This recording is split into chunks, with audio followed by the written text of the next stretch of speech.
Hey, so what we're going to be discussing in today's video is what was the role of Australian women at war. So, what would happen when an Australian woman would enlist? Would she then become a part of the Australian Army nursing services? As females could not enlist in a military capacity, as we were not really fighting a war on kind of like homeland at the time. So only really nurses were allowed to join the army in that sort of sense. So who were these nurses? These were unmarried women between the ages of 25 and 40. They would typically study for about 3 years to become a fully trained nurse, or they could become a volunteer nurse, in which would do more of kind of the general services, such as talking to the men, feeding them if they needed to be hand fed, or even in some cases giving them baths with the limited water supplies that they had. We had over 20,000 women serve as part of the Australian Army nursing services over the course of the Great War. And of these 20,000, 8 would go on to be awarded Medal for Braveries for the service that they commenced during the Great War. At the start of the war, though, many of these nurses came from kind of like upper middle class or high class families, as they found that to be a nurse you wouldn't really make enough money, so they'd actually be supported from their families back home. Though in 1916, nurses would then go on to receive military ranks, and that would actually allow them to also earn a greater wage while they were going. And it was actually about 50% of a man's pay of equal rank. So a private in the AIF would be earning about 6 shillings a day, whereas an entry-level nurse would also be earning about 3 shillings a day, if you think about it like that. So what I've thrown up here is a picture of the expansion of the first Australian General Hospital. So a general hospital is where we kind of send men just after the front lines to kind of for general treatment. So in general hospitals, we saw a lot of kind of like the aftercare of a gas attack, gunfire or shots, or open wounds, or there were many cases of trench foot and gangrene. And so they were always filled with quite interesting smells, to put it lightly. So what had happened was we'd gotten to the point where the first AGH had hit its capacity, and so they were looking for someone to expand it, and there happened to be a local amusement park nearby, which just so happened to be called Luna Park. Very similar to that of the Luna Parks in Sydney and also in Melbourne. So if you're ever down there, try and think about where you'd fit maybe 1,500 men and their cots. So not only did we have the first Australian General Hospital in Cairo, we also had the second. Now this was set up in a little bit of a different place. It was actually set up in the Mina House, which doubled as the Royals' hunting hut for when they were down in Egypt, which really shows that we were ready to set up hospitals wherever needed and wherever we could really find the space for it. So another hospital of note was actually the closest hospital to Gallipoli at the Gallipoli campaign and Anzac Cove. So the island of Lemos, which was our third Australian General Hospital, was established on the Greek island to help support the troops during the Gallipoli campaign. The nurses would go on to arrive on the 5th of August to an empty field and were told their equipment had been delayed by 3 weeks. So this not only included their tents and general infrastructure, but also majority of their medical equipment that they hadn't marched in with, and food, water, and all the other general equipment, including some personal items that the nurses felt. Although within 2 days, 150 men requiring urgent treatment had rocked up on their shores, which left a lot of the nurses in kind of this situation where they weren't really sure what to do.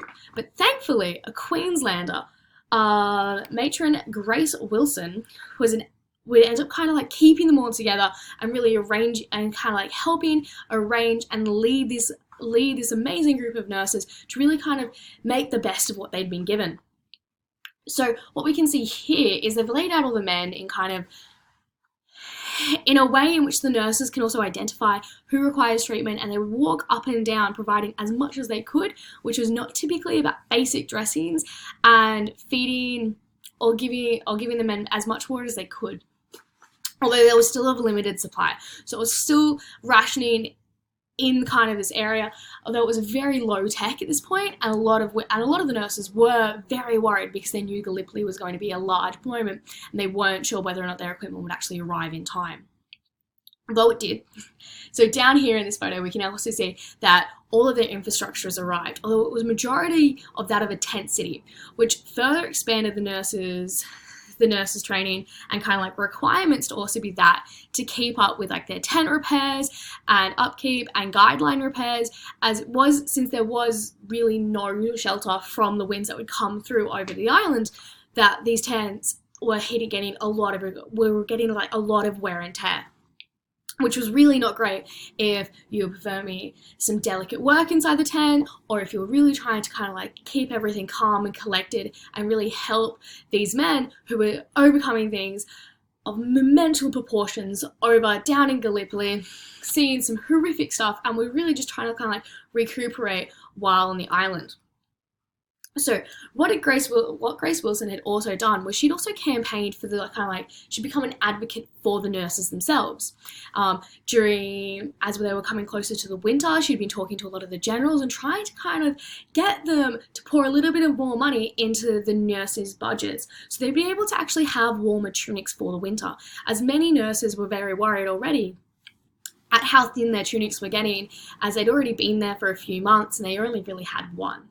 And so with the upcoming winter, a lot of them were really nervous that they were going to start seeing frostbite and gangrene themselves, and how well they'd be able to treat the men if they themselves didn't have proper personal equipment. So by September, the women on the island were treating about 900 patients at once as they were going around. Just if that helps you kind of like imagine the scale that this island was at. It was closest to one of our largest campaigns that Australia was fighting as itself. And so nurses were regularly facing dysentery along with frostbite and gangrene when it did hit the winter. So then again, on the Western Front, a bit of a similar and a bit of a different story as well. So the nurses on the Western Front, though, they were also joining in with the British and a lot of other colonial forces.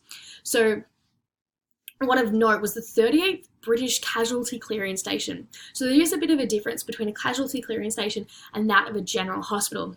What we saw in the casualty clearing stations was this was almost the first line of medical assistance. Men would be classified and redirected here at these casualty clearing stations to whether or not they will go on to go to a general hospital or a specialist hospital, or even be sent home as their injuries were too severe to really continue fighting.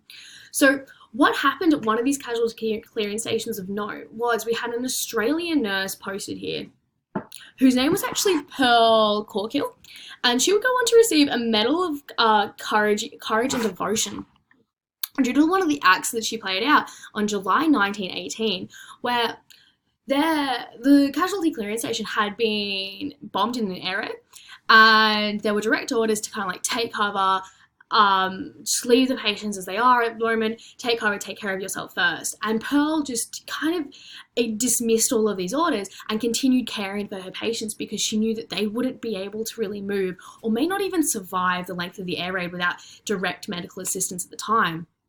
So going on, after receiving her medal, one, she was a little peeved that she'd have to buy kind of like a new uniform, as she was of two minds for the ceremony, because she was like, I have been wearing the same uniform since I arrived in 1916. So now she felt 1918 might be a good idea to get a new uniform. But also, in the same note back to her mother, she didn't really understand why she was receiving a medal, because she just felt that she was doing the duty to her country and just doing her job as a nurse in the clearing stations. So this isn't a story that stands by itself at all. We saw this a few times in a lot of other hospitals, and we even saw it like the same kind of like this theme of courage and mateship and being resilient in the face of adversity. Continuing on. And what I want you all to think about further is when we go through this is what type of Anzac qualities that we've discussed in previous videos do you see? Can you kind of like see and understand, see and notice in a lot of these stories of these nurses who were treating and providing service on the front lines as well? Excellent.